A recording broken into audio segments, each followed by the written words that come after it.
Почетокот на април беше распишан тендер за изградба на речното корито на Морошка река.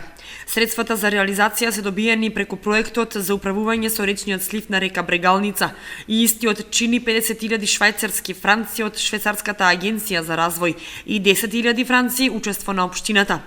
Градежните активности започна и за скоро време речното корито на Морошка река комплетно ќе биде изградено.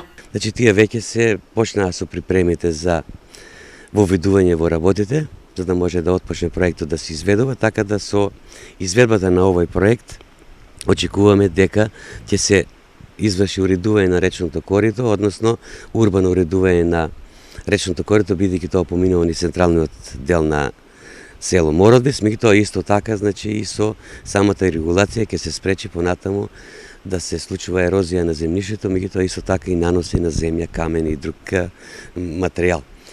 Така да јас очекувам дека овој проект ќе биде реализиран во рок од 3 месеци, бидејќи така го потпишавме договорот. Изведувач на работите е фирмата Mint Engineering Дуел Скопје, а надзор на проектот е Aqua Inc од Штип. Должината на речното корито е околу 400 метри. Планирано е да биде во трапезна форма со широчина на дното од 1,5 метар, а горниот дел од 4,5 метри.